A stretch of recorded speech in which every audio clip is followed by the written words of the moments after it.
possibly. Again, this clarity cannot be just verbal. Verbal things are very fleeting. You have to be able to put it across to him through a very fixed, tangible thing, through maybe a social story, or maybe something which is there in front of him all the time, that this is not done. Yeah, this is the time when you can engage in vocal stim, because it is obvious we cannot stop the stimming entirely, or it will be replaced with something else. You should not stop it ideally, because it is the body's need. It is not, for some children, like we said earlier, that this sensory need might get converted into a behavior. Even when they don't need it, they might do it because it gives them a sense of comfort and routine and familiarity. So we have to have the understanding कि ये कहाँ तक एक sensory need था, और अब क्या इसको इसकी जरूरत है. Does he actually need it? First thing, you have to be able to identify कि इसकी जो vocal stimming है उसका function क्या है, वो किस reason से हो रहा है. ठीक है, is it a stressor? Is the stressor in the environment?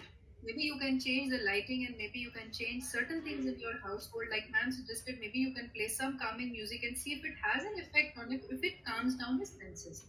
If he doesn't have to cope too much, आप समझ रहे हो, coping की वजह से भी stimming होती है. So maybe give him, और कोप करने का सबसे बड़ा कारण हमारे बच्चों में होता है because they are in a constant state of unpredictability and anxiety and lack of structure and lack of clarity.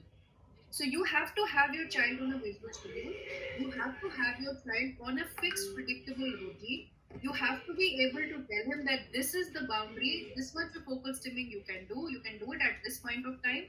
You cannot do it at other times. And you have to be able to, reinforce him appropriately जब वो stimming कम करता है. तो जब हम इतना सारा काम करे हुए होंगे, हमने उसके स्ट्रेसर्स भी कम करे हुए होंगे, हमने उसके रूटीन को प्रेडिक्टेबल स्ट्रक्चर्ड भी बनाया होगा, which is also a stressor. The unpredictability is also a stressor. Plus हमने उसको ऑल्टरनेटिव बिहेवियर भी दिया हुआ होगा, क्योंकि कुछ भी नहीं पता मुझे क्या करना है, तो why not do something which is very familiar to me, which is very coming to me. तो आपने उसको ये क्लैरिटी भी देनी है कि देखो ये वाला Kameng technique is not allowed. You can do something else. Maybe you can listen to the Gayatri mantra when you are calm, when when you are free, but you cannot do this. तो आपको उसको इतनी सारी बातें बतानी पड़ेंगी about a thing which is desirable according to you. Plus उसको alternative दे के रखा हुआ होना पड़ेगा, प्लस उसके स्ट्रेसेस कम करके रखे हुए होने पड़ेंगे, तब जाके वोकल स्टिमिंग पे होलिस्टिक तरीके से काम होगा. Right? Maybe that will help a little bit if we start slow. Maybe some social stories also we can, because he's big enough. And of course, understanding level is also quite good. If I make him understand things on picture, and if I make him read things, that also he understands. He can he can answer it also. But he cannot control his. I ask him, Adi, are we supposed to make so much of noise now? He says no, and then he starts making. He cannot control it. Yes, so that we'll have to keep assessing. Like I said, we'll have to keep assessing whether currently it is certainly a sensory need, or is it something that has now converted into a behavior. वो भी हम धीरे धीरे control करेंगे. अगर वो नहीं भी कंट्रोल कर पा रहा, मैम ने बोला था आपको शेपिंग के बारे में, हम धीरे धीरे उसका स्ट्रक्चर घटाएंगे. अगर वो he's doing the vocal stimming for say 25 minutes an hour, so we will slowly decrease it to first 22 minutes. And then go to 20 minutes, and then go to 18 minutes. So something like you'll have to start working with him and take this up as a target exclusively. कुछ दिनों तक आपको focus करना पड़ेगा on really working on the vocal stimming. उसका ABC बना के कि ये कब ज्यादा होता है, कब कम होता है, उस पर really work करना पड़ेगा. क्योंकि ये जो चीज बच्चों को इतना comfort देती है, वो इतनी आसानी से नहीं जाती है. It takes a lot of time and energy and your input. Right? एक उसको लेजर टाइम भी बताना पड़ेगा. लेजर टाइम मतलब अगर वो खाली टाइम पर ही ऐसा हो रहा है then it is a behaviour. Right? अगर सेंसरी नीड होगी तो हर टाइम होगी. सेंसरी नीड होगी तो ऑलमोस्ट थोड़ी देर बाद होगी. लेकिन अगर वो एक पर्टिकुलर टाइम पर हो रही है जब वो खाली बैठा है, तो इसका मतलब है कि most of it is behaviour. तो उस खाली टाइम में वो क्या कर सकता है, उसका ऑल्टरनेट, उसका लेजर, उसको कोई वो देनी पड़ेगी ना कि इस टाइम में मैं क्या करूं. वो बहुत जरूरी है. तो वो आपको एज अ पेरेंट आपको देखना होगा कि उस टाइम में क्या ऐसा है जो वो इंडिपेंडेंटली बैठ के आराम से करता रहे. कोई गेम खेल सकता है, म्यूजिक सुन सकता है. Music is a very good thing for laser.